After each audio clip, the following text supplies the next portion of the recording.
എല്ലാ ദിവസവും അതിരാവിലെ ദൈവത്തിൻ്റെ തിരുവചനം ഭാഗ്യവചനധാരയായി നിങ്ങളിലേക്ക് ഒഴുകിയിറങ്ങുന്നു. ഭാഗ്യവചനധാര എന്ന ഈ ചാനൽ സബ്സ്ക്രൈബ് ചെയ്യാത്തവർ ഇന്ന് തന്നെ സബ്സ്ക്രൈബ് ചെയ്യുക. ഞങ്ങൾ അപ്ലോഡ് ചെയ്യുന്ന തിരുവചന സന്ദേശങ്ങൾ യഥാസമയം നിങ്ങൾക്ക് ലഭിക്കുന്നതിനായി ബെല്ലൈക്കൺ അമർത്തുക. ദൈവം നിങ്ങളെ അനുഗ്രഹിക്കട്ടെ.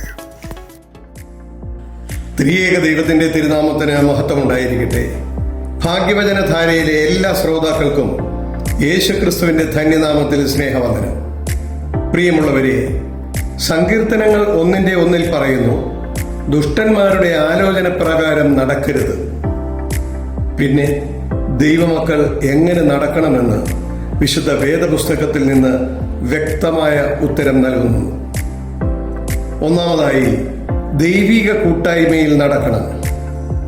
കൊലോസ്യ ലേഖനം 2-ാം അധ്യായത്തിൻ്റെ 6 പറയുന്നു, ആകയാൽ നിങ്ങൾ കർത്താവായ യേശുക്രിസ്തുവിനെ കൈക്കൊണ്ടതുപോലെ അവൻ്റെ കൂട്ടായ്മയിൽ നടപ്പി. പ്രിയമുള്ളവരെ, നാം എങ്ങനെയാ കർത്താവായ യേശുക്രിസ്തുവിനെ കൈക്കൊണ്ടത്? വിശുദ്ധ മാമോദീസ എന്ന കൂദാശയിലൂടെ കർത്താവായ യേശുക്രിസ്തുവിനെ രക്ഷകനും നാഥനുമായി സ്വീകരിച്ചു.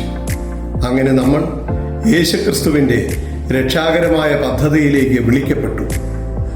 തെസ്സലോനിയക്കാർക്ക് എഴുതിയ 1-ാമത്തെ ലേഖനം 2-ാം അധ്യായത്തിൻ്റെ 11-ാമത്തെ വാക്യത്തിൽ തൻ്റെ രാജ്യത്തിനും മഹത്വത്തിനും നിങ്ങളെ വിളിക്കുന്ന ദൈവത്തിന് യോഗ്യമായി നടപ്പീൻ എന്ന് പറയുന്നു.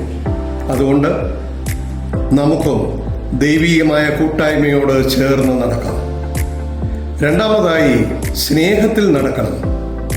എഫെസ്യ ലേഖനം 5:2-3 വാക്യങ്ങളിൽ നമുക്ക് ഇങ്ങനെ മനസ്സിലാക്കാം, യേശുക്രിസ്തുവിന് നമ്മോടുള്ള സ്നേഹത്തെ പ്രതി പാപത്തിൻ്റെ ബന്ധനത്തിൽ നിന്ന് നമ്മെ മോചിപ്പിച്ച് ദൈവരാജ്യത്തിന് അവകാശികളാക്കുന്നതിനു വേണ്ടി പിതാവായ ദൈവത്തിന് തന്നെ സൗരഭ്യവാസനയായ വഴിപാടും യാഗവുമായി അർപ്പിച്ചതുപോലെ നമ്മളും പരസ്പരം സ്നേഹത്തിൽ നടക്കണം.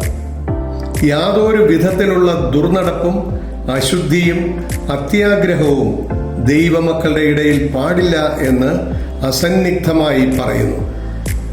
മൂന്നാമതായി, ആത്മാവിനെ അനുസരിച്ച് നടക്കണം. ഗലാത്യ ലേഖനം 5:16 ഇപ്രകാരം പറയുന്നു, ആത്മാവിനെ അനുസരിച്ച് നടപ്പീൻ, എന്നാൽ നിങ്ങൾ ജഡത്തിൻ്റെ മോഹം നിവർത്തിക്കുകയില്ല എന്ന് ഞാൻ പറയുന്നു. ജഡീകമായ മോഹങ്ങളെ ഉപേക്ഷിച്ച് ആത്മീയമായ പ്രവർത്തനങ്ങൾ ചെയ്യുവാൻ നമ്മെ സജ്ജരാക്കണം. കാരണം എന്താണെന്നറിയണ്ടേ? ജഡാഭിലാഷം ആത്മാവിന് എതിരാണ്, ആത്മാഭിലാഷം ജഡത്തിനും എതിരാണ്. അതുകൊണ്ട് നമ്മൾ ആഗ്രഹിക്കുന്നത് ചെയ്യാതെ വണ്ണം അവ തമ്മിൽ പ്രതികൂലമാണ്. അതുകൊണ്ടാണ് നമ്മൾ ആത്മാവിനെ അനുസരിച്ച് നടക്കണം എന്ന് പറയുന്നത്. നാലാമതായി, സുവിശേഷത്തിന് യോഗ്യമായി നടക്കണം.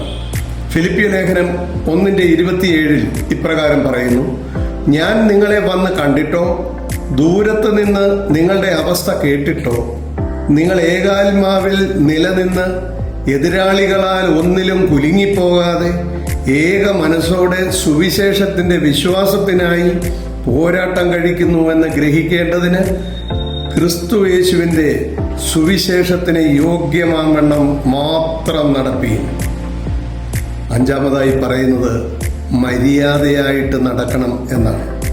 റോമർക്ക് എഴുതിയ ലേഖനം 13-ാം അധ്യായത്തിൻ്റെ 13-14 വാക്യങ്ങളിൽ ഇങ്ങനെ പറയുന്നു, പകൽ സമയത്ത് എന്ന പോലെ നാം മര്യാദയായി നടക്കാം.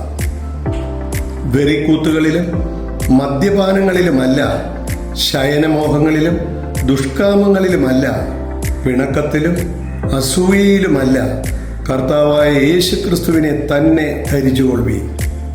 മോഹങ്ങൾ ജനിക്കുമാറ് ജഡത്തിനായി ചിന്തിക്കരുത്. പ്രിയമുള്ളവരെ, ദുഷ്ടന്മാരുടെ ആലോചന പ്രകാരം നടക്കാതെ ദൈവികമായ കൂട്ടായ്മയിലും സ്നേഹത്തിലും ആത്മാവിനെ അനുസരിച്ചും സുവിശേഷത്തിന് യോഗ്യമായ വിധത്തിലും പകലിന് യോജിച്ച വിധത്തിൽ പെട്ടെന്നുള്ള ദേഷ്യം, വാശി, വെറുപ്പ്, വൈരാഗ്യം, അസൂയ, കോപം, അഹങ്കാരം എന്നീ ദുർഗുണങ്ങൾ ഉപേക്ഷിച്ച് മര്യാദയായി നടന്ന് ദൈവേഷ്ടം പ്രവർത്തിച്ച് ശ്രേഷ്ഠരായി ജീവിക്കുവാൻ ദൈവം നമ്മളെ എല്ലാവരെയും അനുഗ്രഹിക്കട്ടെ എന്ന് പ്രാർത്ഥിച്ചുകൊണ്ട് നിർത്തുന്നു.